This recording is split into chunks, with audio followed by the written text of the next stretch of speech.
Welcome back to Inside Games, the only gaming news channel brave enough to call a huge load of crap exactly that. Yeah, it's so brave. And I don't know, Sony's been shoveling a lot of it lately. It's getting a little annoying. After months and months of insisting there's simply no way they could fairly do business in a world where Microsoft owned Call of Duty publisher Activision Blizzard, Sony has finally waved the white flag. Xbox boss Phil Spencer announced this week that after lengthy negotiations, Microsoft and PlayStation, quote, have signed a binding agreement to keep Call of Duty on PlayStation following the acquisition of Activision Blizzard, and that's what he said they would do. He added, quote, we look forward to a future where players globally have more choice to play their favorite games. Sure. Yeah, that's why acquisitions happen, right? For more choice, yeah. The story goes on, though. A Microsoft spokesperson later told The Verge that the deal would last for a term of 10 years and only applies to Call of Duty out of everything at Activision. Oh, interesting. That actually means it's very similar to other deals Microsoft already signed with Nintendo, Nvidia, and a lot of others. Okay, so to recap Xbox's negotiations with Sony over Call of Duty, it was basically, this is what Sony said. No, we won't do it. No, we won't do it. No, we won't do it. No, we won't do it. Yes.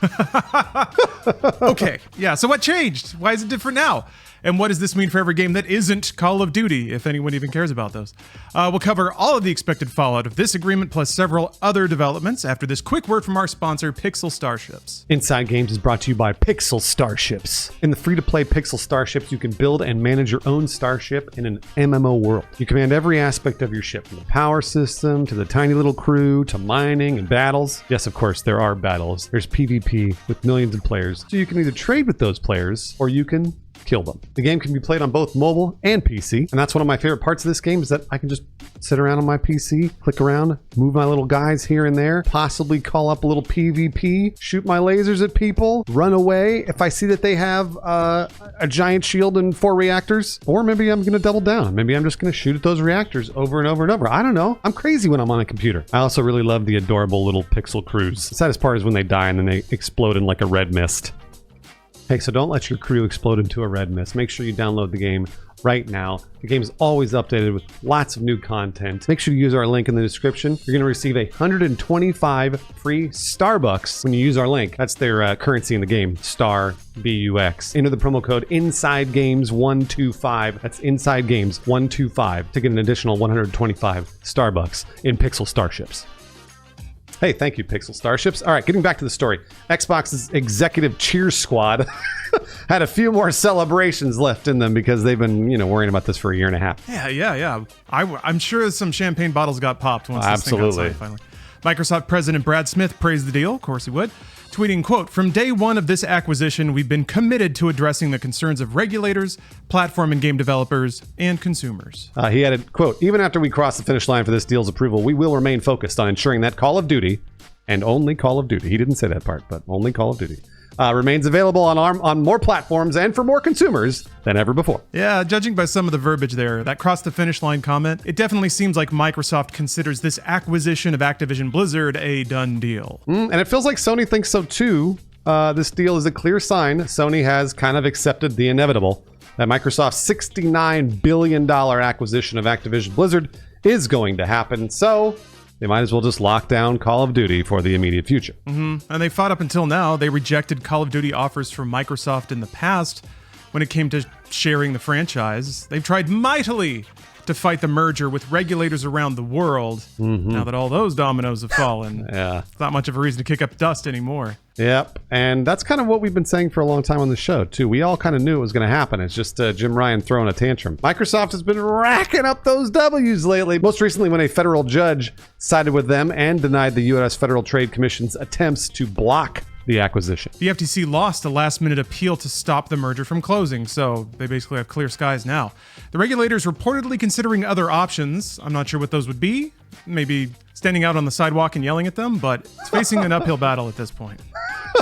And with the FTC most likely out of the way, that's a major hurdle that Microsoft has cleared before this deal is finalized. Yeah, they still have a shot, but it's a long one. We'll get to that in a second. Oh, yeah. As far as timelines, when all this is supposed to happen, there's a reported deadline of July 18th, which is today, as of writing. But Tom Warren of The Verge reports that it won't happen this week because they still need approval from regulators in the UK. And while UK regulators have expressed many reservations about the merger. There are signs that they are actually working on a deal. A tribunal in London this week agreed to pause a hearing so that British regulators could consider a modified deal. Which, just as an aside here, based on all the reading I've done about the CMA, this is pretty unprecedented. They don't really make special exception for anyone, and when they make a ruling, they'll consider it in due time, but that due time is usually 6 to 9 months. So the fact that this is moving them to do anything out of turn is pretty remarkable. So the extension means that Microsoft and the UK's Competition and Markets Authority, or the CMA, have 2 more months to work out an agreement. So it's not done yet. It's supposed to be done today, like we said, but they're going to keep pushing it out to make sure they get everything they want. Yeah. So like we said, while the deal's it looks like it's not going to close this week, it seems pretty likely at this point that it will happen in the near future, next couple of months here. And throwing back to the why now question, Sony finally caved because both the CMA and the FTC have either lost cases or outright dismissed their claims that exclusive Call of Duty ownership would make it impossible for them to compete in the software space. The only remaining tenet that has yet to be cleared by a regulator is cloud gaming for the CMA. Right. And that wasn't really Sony's argument ever. Yeah. They were pinned up on the sale of high-end consoles, which both regulators were just oh, that's nothing. Which means, again, we are not Sony ponies over here. In every episode I see us, Lawrence, we're called Sony ponies and Microsoft whores, and we love every platform. We're not Sony ponies, but we do know all of this stuff means that Sony's argument was bullshit the whole time. It was just bullshit. Everybody sort of knew it, but they had to do it. They just couldn't accept a Call of Duty agreement on one hand and then go to court arguing it's impossible for them to do business under that agreement on the other. Makes a lot of sense. Yep. So they played the hand that they got as best they could. Just wasn't a great hand. And now it's over with. So, all right. Yeah. Yep. From here, we see a couple of outcomes. The happiest for Microsoft is that they are able to fast track an agreement with the Competition and Markets Authority in the UK to finalize the deal. They execute the merger, and we're all playing Call of Duty on Game Pass come November. Well, that's never going to happen. It's going to be Game Pass Gold or whatever the fuck it is. Oh, yeah. Yeah, that's going to happen. And the FTC goes to trial in August and probably loses after saying a bunch of just completely inaccurate stuff about the games industry. That's the most likely scenario. That's the one that I think we're putting our chips down on. It's also the cleanest for Microsoft, so good for them. The messiest possible outcome is much more interesting, though. In that scenario, Microsoft fails to get clearance from the CMA, which either kills the deal completely or they actually pull out of the UK territory. I never would have thought they would do that, but given how much money that they've pushed around everywhere else, I could kind of see it happening, which would be very, very dramatic. Yeah, there's also a slim chance that the FTC wins its lawsuit against Microsoft. Very slim. And that could happen after they've executed the merger. Man, that would be really weird. That would require them to then unmerge after the fact, which would cost them even more time and money on top of losing the deal entirely. So either Microsoft gets everything they want in every world territory, seems likely at this point, or they pull out of the UK and then also have to undo their merger after the fact in the US, which would be a ton of cost and headache and heartache. And hey, these are days of consequence. If only people cared.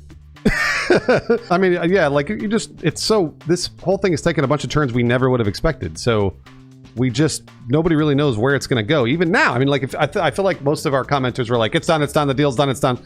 And it seems like it is, but we don't know yet. But it does seem like most of us, including us, we want this deal just to be done. I don't care, if it's done or not. We're tired of talking about it. Yeah, absolutely. The headlines around Activision Blizzard, Bruce, will only continue and intensify until you sign up for Game Pass. Only then will you be granted relief. Speaking of, Microsoft also announced Xbox Game Pass Core. Got a little news headline right at the end here. This is a rebrand of Xbox Gold, basically. PlayStation did this a couple months ago. This is a new service that replaces Xbox Live Gold after more than 20 years of service. Okay. Xbox Live Gold will end on September 14th and will be replaced by Game Pass Core, which will give you access to online console multiplayer and give subscribers a collection of over 25 games to play on Xbox Series X and S and Xbox One. That list includes Doom Eternal, Forza Horizon 4, Gears 5, Halo 5 Guardians, and more. In a release, Microsoft called Game Pass Core the, quote, evolution of Xbox Live Gold. Here in the US, it'll cost $9.99 a month or $59.99 a year. Okay, so there you go. A little news break at the end of some political reporting. Yeah, I know. Speaking of, you mentioned this earlier, but I feel like given our reporting and some of the people's responses to it, we don't like huge companies getting bigger. We don't like that, and we're not choosing to appreciate it. We just report the news, all right? Sony's arguments were pretty dumb. Microsoft's merger isn't illegal, so we just kind of report how it is, and then we kind of stuff our opinions at the end. I mean, we mix them in for flavor, for sure, so it's not hard to tell what we think, but yeah, if just the fact that we're reporting the news doesn't mean that we are supporting it and we want more people to know about it. We're just doing our self-imposed jobs as brave games journalists. I appreciate you saying that, Lawrence, because that's one thing that I had seen a lot. I was like, these guys just want Microsoft to... I was like, no, I don't. I truly, at this point, I'm just kind of like, it seems an inevitability, so like we just want it done. And I was really surprised to see that the FTC and the CMA were trying to stop it. So I was like, oh, cool. Like we said that earlier on, like probably 6 months ago. We were like, wow, they're really trying to make it so they can't get bigger. But they tried. We just wish they had argued it better.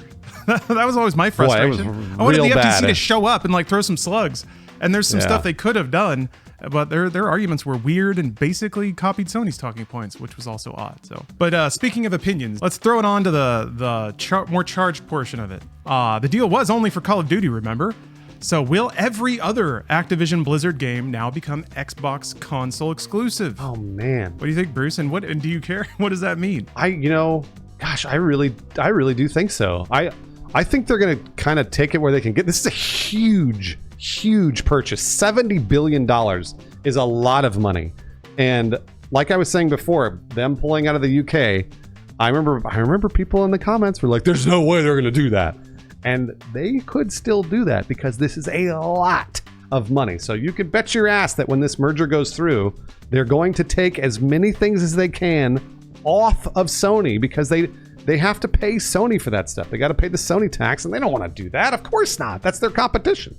So this is the way they make it so that they can compete a little more with Sony because they've been getting beaten handily by them now for 10 years, I want to say? Yeah, the whole time, pretty much. Yeah. And PlayStation 4 and PlayStation 5, they've just been getting absolutely destroyed. So this is the way that they're going to finally catch up a little bit by spending a lot of money and taking some of those games off of Sony's platform and keeping it on theirs. Yeah, fair is fair, I guess. Sony has been buying a lot of exclusives. I kind of want them to do that just for the drama and because I have access to all the platforms, so it won't affect me.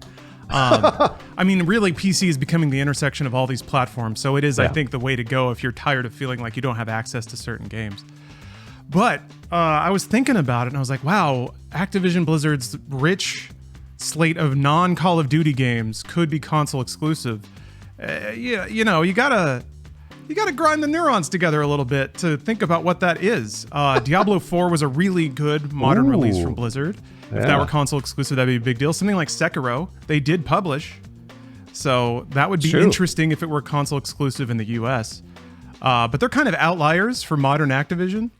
I don't know. I think the play there is in all the legacy IP that Activision has. You can mine that stuff for Game Pass signups. Imagine a monthly Guitar Hero that gets new song packs for Game Pass subscribers, or that'd be awesome. Or like a Tony Hawk game as service game where every month Game Pass subscribers get like a new course or something like that. You could also reunite dev studios with some cool older properties. Raven Software could make another Quake. I like to think about some developers that have been locked making Call of Duty content, escaping and making other stuff. I don't know if that's going to happen too much, but like Beanox, I don't know. It'd be cool to see what they like. He used to make a ton of cool Spider-Man games, but who knows? Maybe they love working on Call of Duty. Microsoft doesn't seem like they meddle with the management of the companies they acquire too much under the Xbox division. So Activision would probably continue as it has, which means there probably won't be a whole lot of non-Call of Duty releases. So it's an interesting play. But still, I want it to happen for the spice, and I want all the legacy games to be on Game Pass. I think that would be really cool. Activision games going back to like Xbox 360, suddenly they're like uploaded, ready to play on a Series X or something like that. I think you're totally right. Lawrence. I think that's a major play. Also, we haven't even talked about King.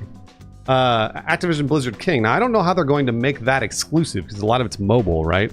But I don't know. Maybe it'll only be on Xbox Cloud Gaming on mobile or something like that. But they're going to do a lot of really weird stuff with King. And I'm sure they've already got their little fingers in that pie. I just don't know what it is. I haven't even really begun to think about it. But there's going to be something there. They're going to screw Sony somehow. I don't know how, but maybe you just market Game Pass to all the Candy Crush players. Oh yeah, that's a huge email database that you can slam with signups and stuff like that. Yeah. Get 100 free gems every month for Game Pass subscribers. I don't know. There's stuff they could do. Oh, one thing I forgot to talk about too, Xbox Game Pass Core. I feel like this implies there are going to be other levels now, right? Like Game Pass Silver and then Game Pass Gold and stuff. Isn't that what Core means? It's in line. There's 4 of them now, right? Yeah. You mean like subdividing out the Game Pass library? I don't know. It just felt like, because I was like, I know there's Game Pass Ultimate, and then there's normal Game Pass. Yeah, it's Core, Console, PC, and Ultimate are like the 4 levels or whatever. Okay. Yeah, the branding is weird. It's more tailored to the platform and the way that you use it, I suppose. What's kind of effed is that the console and PC Game Pass plans do not have online multiplayer. So if you want the library and multiplayer, you have to get Ultimate. There's no way to Interesting. Yeah, it's kind of weird. You can tell what they're doing. They want Ultimate to just be don't bother me with this. Just take my credit card. They're going to get that money, guys, for Starfield. Just get ready. It's going to happen. I just don't know how they're going to do it. Speaking of things that have been rebranded, we have some patron supporters. They support our Inside Games Patreon.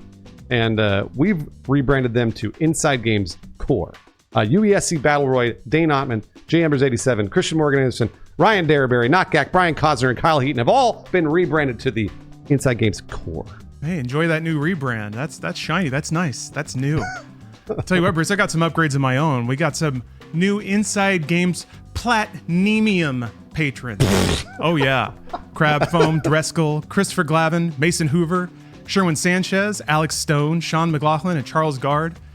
Enjoy your new title. Don't spend it all in one place. Oh, and then I'm looking at the Inside Games meme right now because Lawrence sent this to me and was like, "This one's real good," because it's real good. So we're gonna show. This is normally for patrons, but we decided we're gonna start showing these on the episodes, and this is a real good meme. So way to go, Kino Fabino. This is real good. We're giving you the gift of video game memes to share with your friends. And hey, maybe mention Inside Games along the way. Also, we are sponsored by Pixel Starships. This episode was. So please make sure to click our link, download Pixel Starships. I was telling Lawrence I played it for like 3 hours. I couldn't stop. It was really fun. It was a really fun game. I was like, all right, well, I got to play through it, for the ad read. I just kept going. So it's really good.